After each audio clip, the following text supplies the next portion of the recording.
I'm Aaron from PhoneDog.com, and if you want a Motorola Android device on US Cellular that kind of resembles the Droid Razr on Verizon, the Motorola Electrify 2 is your device. It's packing a 1.2 gigahertz dual-core TI OMAP processor, a 4.3-inch display, an 8-megapixel camera, and Android 4.0. Can this thing compete with the Galaxy S3 and other high-end devices on US Cellular? We'll find out in the full review, but first some love to Best Buy Mobile for giving us devices like this for use in our One-Pawed Bandit giveaway game, which you can find at instantwin.phonedog.com. When you go into Best Buy Mobile, you won't deal with rebates whether you're getting a T-Mobile, an AT&T, a Verizon, or a Sprint line. You walk out the door without dealing with paperwork, waiting 8 to 10 weeks for a rebate, and more at Best Buy Mobile. Let's take a look. Electrify, is this all it's cracked up to be? We'll find out in the full video review. I'm going to apologize in advance for the noise because whatever it is they're building behind me in the office, it's something crazy. It sounds like some desks are going into the offices, so if there's any noise, my apologies. But this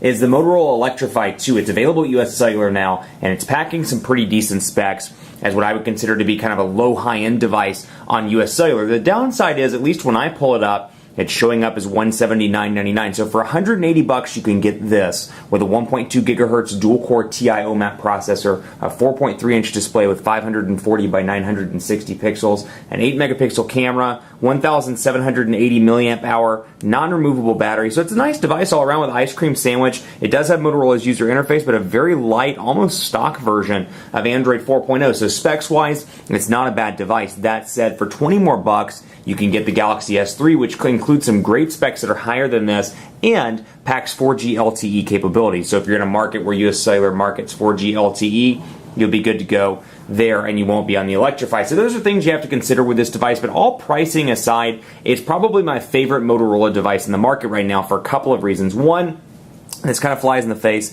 of what I typically say in a review where I say user interfaces are still kind of required for the mainstream consumer. I still believe that. That said, for you people that like stock Android, that was pretty offensive. I didn't mean to call you people. That's terrible. But for those people that like stock Android purists, this is going to be a near perfect device because it offers an almost clean stock version of Android 4.0. It has Motorola's user interface, and you do see Motorola's customizations in a few spots. You'll notice the on-screen button slightly different here. Recent applications looks almost identical, and you'll see some changes in the notifications bar, and of course in some things like applications, where you can see Motorola's icon layout over here as well with widgets. Kind of looks like a Motorola look and feel there, but you'll notice that it's a very pared back version of Motorola's UI, even more pared back than devices like the Atrix HD, the Photon Q 4G LTE, and more. But it's available at US Cellular. Power buttons on the top, 3.5 millimeter headphone jack on the top, micro USB charging port up top as well. Volume rocker over here.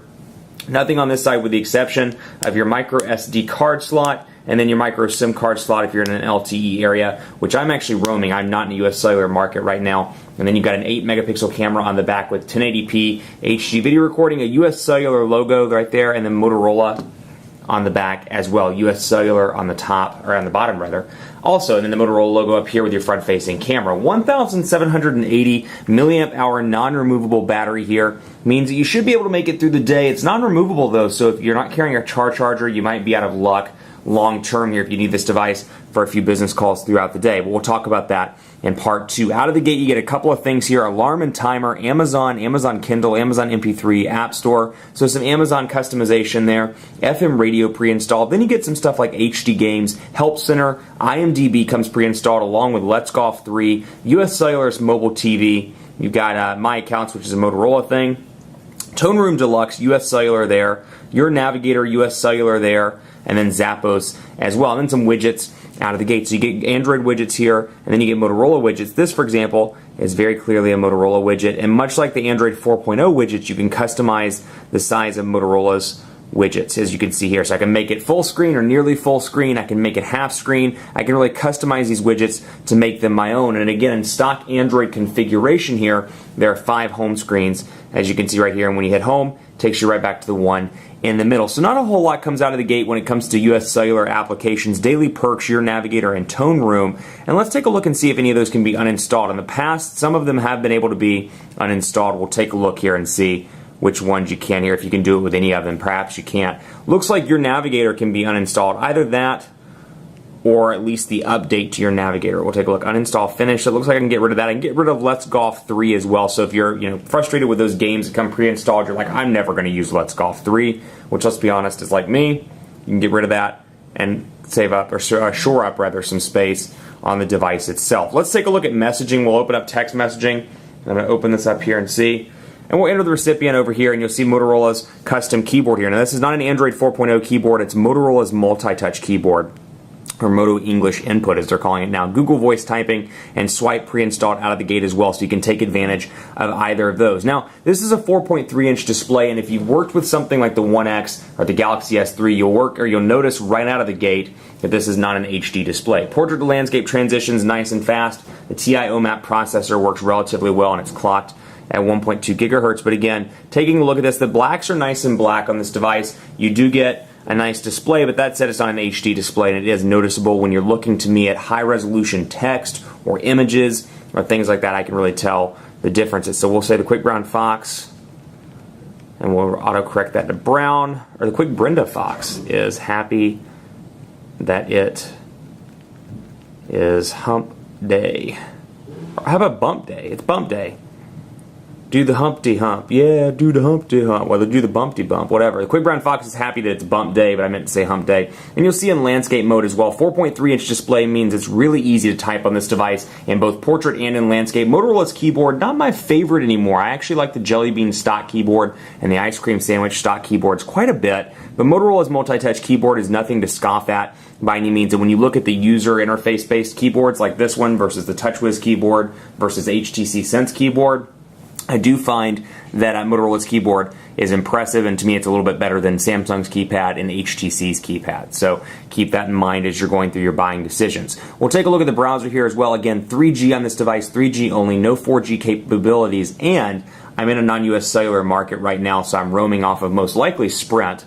So forgive the internet speeds. These are not necessarily indicative of US Cellular's true network performance, but we'll take a look at phonedog.com and let it load up over here as well. So pinch to zoom, much like the Droid Razr and the Droid Razr HD, Droid Razr Max on Verizon, pinch to zoom is relatively responsive here, little to no lag, and again, you can really draw comparisons between this device and the Droid Razr and Droid Razr Max on Verizon. So obviously the HD and the HD Max are on their way, and they're differently designed, but this one reminds me a lot of the Razr on Verizon. So if you love that design, you like the Kevlar back, which this has as well, you like the front, but you wanted something on US Cellular, this could be your option for them, and you can stay on your carrier. So we've got Phone Dog here, and you can see the tabs as well as all the browser information here. When I go in here and click menu, I can refresh, I can request desktop site, save for offline reading, and more. So I've got all of those features there, just like I do on typical Android devices. Also, let's take a look at the phone application, and forgive me, I've done some test calls, so I want to make sure there's no recent calls in there.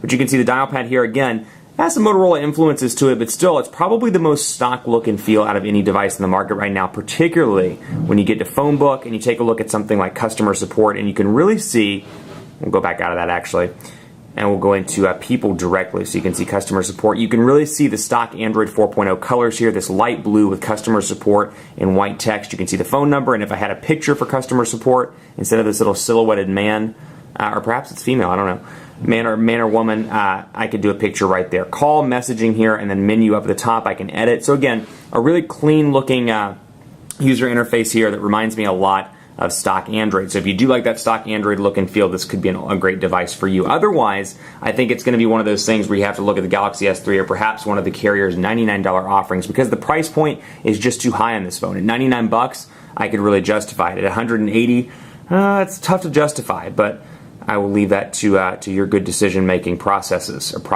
I should say. So add a Google account. I did have one on here earlier, but I did a hard reset on the device, so you can see we'll load up Heron Baker at gmail.com. The full Gmail interface, as you can see here, looks pretty similar to previous builds, although obviously they upgraded it for Ice Cream Sandwich and beyond. So Ice Cream Sandwich devices and Jelly Bean devices have this new interface. You can see reply button, menu here, and then menu down here as well with some shortcuts that are just labeled by icons. Now, keep in mind, on-screen buttons here means that even though this is a 4.3-inch display, you're going to lose some of that screen real estate due to the fact that the buttons always stay on screen, even in applications like YouTube, which unfortunately you would think the buttons would be able to be removed or at least hidden. They're not. We'll talk about that more in part 2. Stay tuned for that, and stay tuned for more on speed tests, quadrant standard, apps, and more in part 2 of the Electrify 2 full video review.